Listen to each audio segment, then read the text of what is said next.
Chaque fois que je produis des vidéos dans lesquelles je parle de la religion, je vois des personnes s'offusquer.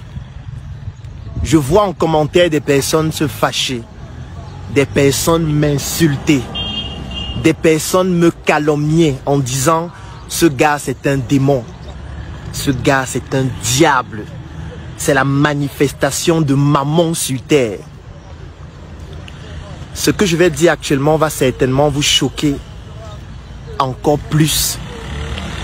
Mais si vous regardez l'une de mes vidéos ou si vous lisez l'un de mes textes dans lesquels je parle de la religion et que ce texte ou cette vidéo vous choque, vous pousse à m'insulter, à me calomnier, ça veut dire que même vous, vous êtes instable émotionnellement sur le plan religieux et sur le plan spirituel. Oui, si je produis une vidéo dans laquelle je parle de la religion, vous écoutez cette vidéo et juste après, en commentaire, vous m'insultez, vous me calomniez, vous dites « Ne marchez plus avec ce gars de Claudel, c'est un bandit, c'est un tueur, c'est un criminel, c'est quelqu'un de dangereux, c'est Mammon, c'est le diable sur terre. » Ça veut dire que vous-même, vous êtes instable émotionnellement. Vous n'êtes pas certain. Ou alors vous êtes une personne qui n'est pas certaine de ses convictions religieuses et spirituelles. Parce que moi, vous n'allez jamais me voir sur la page du pape, sur la page d'un imam, écouter l'une de ses vidéos et venir en commentaire l'insulter. Pourquoi? Parce que non seulement je respecte le choix des autres, c'est ce qu'on appelle la diversité d'opinion. C'est ce qu'on appelle la tolérance. Un bon chrétien, quelqu'un qui pratique une spiritualité qui lui permet de rester en harmonie avec lui-même, doit être quelqu'un qui développe la tolérance à un niveau extrême. Vous ne pouvez pas prétendre être quelqu'un de chrétien, de spirituel et ne pas être tolérant. Et ne pas comprendre que les points de vue sont divergents parfois. Et qu'on n'est pas obligé de penser de la même façon vis-à-vis de la même chose. Nous sommes tous ignorants, mais pas de la même chose. Pourquoi est-ce que tu voudrais que ton point de vue soit identique au mien? Nous n'avons pas le même patrimoine génétique. Nous n'avons pas grandi dans le même environnement. Nous n'avons pas fait face aux mêmes connaissances. Nous n'avons pas appris les mêmes choses. Nous n'avons pas les mêmes expériences, les mêmes frustrations. Pourquoi tu voudrais donc que j'ai le même point de vue que toi concernant la religion ou la spiritualité? Pourquoi je devrais penser comme toi? Pourquoi je devrais croire en Dieu comme toi? Pourquoi je devrais dire des choses qui te plaisent toi? Tu sais ce que moi j'ai vécu? Parce que comprendre l'autre, c'est le meilleur moyen de se comprendre soi-même. Parce que l'autre, c'est une autre version de moi. Et c'est ça la spiritualité. Quelqu'un qui est spirituel, c'est quelqu'un qui comprend que l'autre, c'est une autre version de moi. L'autre a fait face à d'autres expériences. Et forcément, le comprendre me permettrait de mieux me comprendre moi-même. Comment alors je peux être intolérant vis-à-vis de quelqu'un qui en réalité est une autre version de moi? Si vous ne pouvez pas comprendre l'envers du décor, ça veut dire que vous ne pouvez pas tout décrire. Et pour pouvoir tout décrire, il faut mieux comprendre l'environnement dans lequel on se trouve. Il faut pouvoir comprendre la nature. Il faut pouvoir comprendre le fait que les autres n'ont pas l'obligation de penser comme moi, d'avoir le même point de vue que moi, surtout en ce qui concerne la religion ou la spiritualité. Donc à chaque fois que vous allez écouter une vidéo, lire un contenu qui parle de choses qui ne correspondent pas à votre point de vue, la première chose que vous devez faire, c'est d'essayer de comprendre le point de vue de l'autre. Parce que ce point de vue découle forcément d'une expérience, d'une frustration, d'un patrimoine génétique, d'une connaissance, d'un environnement dans lequel la personne a grandi. Essayez de comparer ce point de vue par rapport au vôtre. Essayez de voir ce que ce point de vue peut vous apporter afin de vous améliorer. Et si vous vous rendez compte que ça ne vous apporte rien et que ça ne correspond pas à vos valeurs, vous pouvez tout simplement ignorer ou alors vous pouvez tout simplement partager votre point de vue sans avoir besoin d'insulter, sans avoir besoin de calomnier, sans avoir besoin de faire des invectives. Parce qu'en réalité, au final, c'est ça qui représente la sérénité dans son esprit. Quelqu'un qui ne peut pas être tolérant, quelqu'un qui ne peut pas écouter l'avis des autres en étant serein et en donnant son avis de manière humble, comme vous me recommandez tous les jours d'être humble, ça veut dire que c'est quelqu'un qui est instable lui-même. Ça veut dire que c'est quelqu'un qui se dit, hey, peut-être Claudel pourrait avoir raison, hein.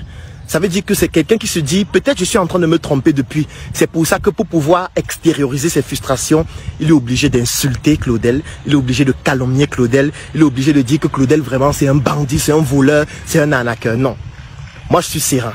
Moi, je discute régulièrement avec des prêtres, avec des imams, avec des personnes qui pratiquent diverses sortes de religions ou de spiritualité. On discute, on échange, j'apprends de ces personnes parce que nous sommes tous ignorants, mais pas de la même chose. Ces personnes apprennent aussi de moi et chacun en sort plus intelligent et plus grandi. En aucun moment, je vais discuter avec un prêtre et je vais commencer à l'insulter.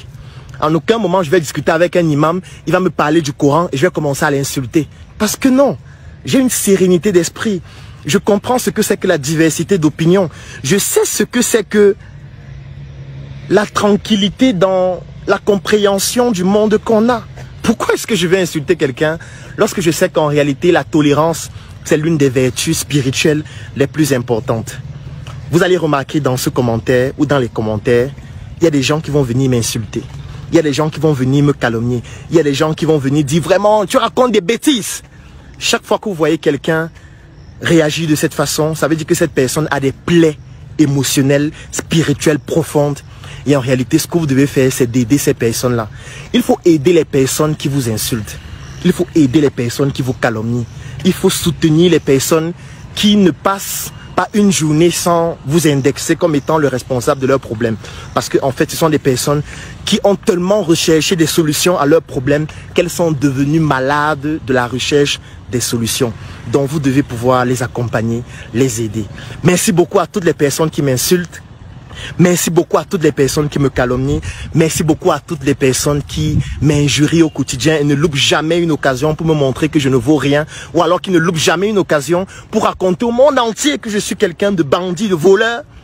Parce qu'en fait, vous êtes en train de dévoiler au monde entier que vous êtes instable émotionnellement, que vous êtes instable sur le plan psychologique, sur le plan spirituel. Et je recommande à toutes les personnes vers qui vous retournez pour m'insulter, de vous aider. Ceux qui sont chrétiens, de prier pour vous. Et surtout, moi, sachez que je vous aime. Qu'importe qui vous êtes, qu'importe la manière dont vous vous comportez vis-à-vis de moi, parce que je sais que vous êtes une autre version de moi. Donc mieux vous comprendre me permet de mieux me comprendre. Et mieux je me comprends, et mieux je me comprends et mieux je suis stable avec moi-même. Et je reste en harmonie avec mon environnement, comme cet environnement de Tchang qui est tout simplement paradisiaque. À très bientôt pour une nouvelle chronique.